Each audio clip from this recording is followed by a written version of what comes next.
माकन साहब ने जो अपनी इच्छा जाहिर करी है हमारे राष्ट्रीय अध्यक्ष जी के सामने, क्योंकि देश के अंदर यदि कमजोर हुई है कांग्रेस पार्टी तो दिल्ली के अंदर हुई है। प्रदेश के अंदर कोई गुटबाजी नहीं है। प्रदेश के अंदर देखो, परिवार, कांग्रेस परिवार बड़ा परिवार है, छोटी मोटी बातें होती रहती है। आला कमान ने बैठ के उसका निपटारा भी किया है। छोटी मोटी कोई बात होगी तो उसमें और निपटारा हो जाएगा। और राहुल गांधी जी की जो भारत जोड़ो यात्रा है, उसका एक पूरे देश के अंदर बहुत एक बड़ा मैसेज जा रहा है। उसमें आम लोग उस यात्रा से जुड़ रहे हैं। राष्ट्रीय अध्यक्ष अभी नवनिर्वाचित जो खड़गे जी और हमारी पूर्व राष्ट्रीय अध्यक्ष सोनिया गांधी जी, राहुल गांधी जी, प्रियंका गांधी जी, ये हमारे पार्टी के जो है आला कमान। आगे आने वाले 2023 के चुनाव, प्रदेश का आम जो कांग्रेस का कार्यकर्ता है, उनका सबका ध्येय और लक्ष्य है, उनका मन, विचार, सोच एकता और संगठन से लोगों के बीच में जाना। और यही राजस्थान की जनता 2023 के चुनाव के अंदर हमें अच्छे बहुमत से वापस कांग्रेस सरकार को रिपीट करने का काम करेगा। माकन साहब ने जो अपनी इच्छा जाहिर करी है हमारे राष्ट्रीय अध्यक्ष जी के सामने, क्योंकि देश के अंदर यदि कमजोर हुई है कांग्रेस पार्टी तो दिल्ली के अंदर हुई है। दिल्ली के अंदर भी मजबूत करने की जरूरत है। माकन साहब हमारे कांग्रेस के बड़े कदावर नेता हैं, अच्छे सोच के धनी हैं, अच्छे विचार के धनी हैं। तो उन्होंने इच्छा जाहिर करी कि हमें दिल्ली के अंदर कांग्रेस को मजबूत करना है, इसलिए ज़्यादा समय दिल्ली में देना चाहते हैं। तो उन्होंने इच्छा जाहिर करी है, आगे आला कमान तय करेगा क्या। देखो, हमारे सम्मानीय नेता जो माकन साहब है, बड़े नेता हैं कांग्रेस के अंदर, उनका सिर्फ ध्येय और लक्ष्य है, वो कोई गुटबाजी या उसमें नहीं है।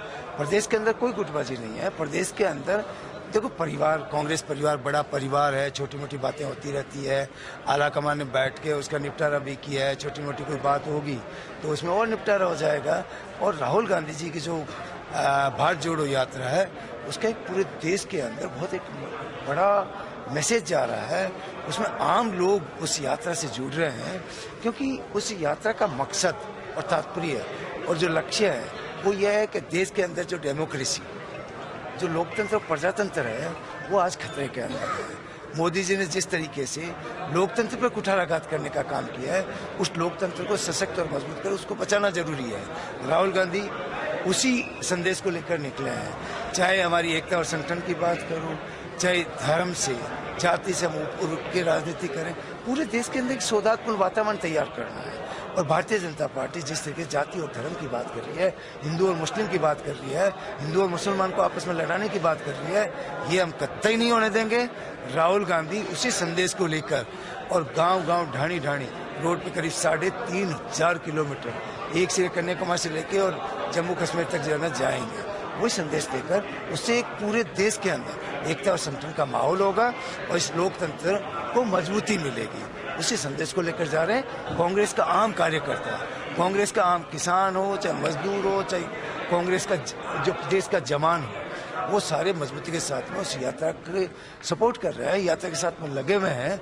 और यात्रा का संदेश भी कांग्रेस का एक एक कार्यकर्ता गांव ढाणी तक पहुंचाने का काम क्योंकि ये हमारे सब आला कमान पे हैं। हमारे राष्ट्रीय अध्यक्ष अभी नवनिर्वाचित जो खड़गे जी और हमारी पूर्व राष्ट्रीय अध्यक्ष सोनिया गांधी जी, राहुल गांधी जी, प्रियंका गांधी जी, ये हमारे पार्टी के जो है आला कमान है। और आला कमान जो तय करेंगे वो सबको सर्वमान्य होगा। राजस्थान के अंदर ऐसी कोई बात नहीं है। आने वाले समय के अंदर वो आचार्य जी का, उनका अपना व्यक्तिगत सोच और विचार हो सकता है, लेकिन जो भी है कि आगे आने वाले 2023 के चुनाव, प्रदेश का आम जो कांग्रेस का कार्यकर्ता है, उनका सबका ध्येय और लक्ष्य है, उनका मन, विचार, सोच एकता और संगठन से लोगों के बीच में जाना। और यही राजस्थान की जनता 2023 के चुनाव के अंदर हमें अच्छे बहुमत से वापस कांग्रेस सरकार को रिपीट करने का काम करेगा।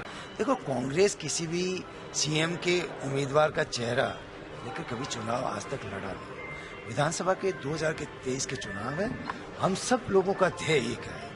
कांग्रेस का चाहे ढाणी में बैठा हुआ कार्यकर्ता हो, कांग्रेस का बैठा हुआ चाहे शहर के अंदर कार्यकर्ता हो, हर कार्यकर्ता, छोटे मोटे बड़े, सारे कार्यकर्ताओं का एक ही ध्येय है कि 2023 के अंदर हमें एकता और संगठन से कांग्रेस को भारी बहुमत से जिताना है और कांग्रेस से सरकार को लाना है। देखो उसमें मैं बताऊं आपको कि हरीश चौधरी नहीं, हमारे ओबीसी से जुड़ी हुई जो है बहुत बड़ा तबका है। उसमें करीब 91 जातियां इस ओबीसी से जुड़ी हुई है प्रदेश के अंदर, और प्रदेश में आबादी का करीब 52% से ज़्यादा हमारी ओबीसी जो है आबादी है। तो उसमें हमारे युवाओं के साथ में नो डाउट हम सब लोग चाहते हैं कि विसंगति जो है ओबीसी के आरक्षण के अंदर, उस विसंगति को हमने सरकार से निवेदन किया है कि इसको आप समय रहते आपको दूर करना चाहिए, जिससे हमारे ओबीसी के जो प्रदेश का जवान है उसको एक बहुत बड़ी राहत मिल सके, उनको रोजगार मिल सके। तो हम सब मिलकर और मुख्यमंत्री जी से निवेदन किया है कि आने वाले समय के अंदर मुख्यमंत्री जी ने भी आश्वासन दिया है। अभी आपको पता होगा कल ही जो है हमारे ओबीसी के जो जवान हैं, जो ओबीसी के हमारे अग्रणी जो नेता हैं, उन सबको बुलाया, उसके बारे में चर्चा करी कि हम किस तरीके से इसका समाधान कर सकते हैं और विसंगति को हम दूर कर सकते हैं। मैं समझता हूँ कि आने वाले समय के अंदर मुख्यमंत्री जी एक अच्छे सोच और विचार से जल्दी इसका समाधान करेंगे, उस विसंगति को दूर करेंगे। पूरे राजस्थान में यूरिया की बहुत ज़्यादा दिक्कत है। यूरिया का जो आवंटन है वो सेंट्रल गवर्नमेंट करता है स्टेटों को।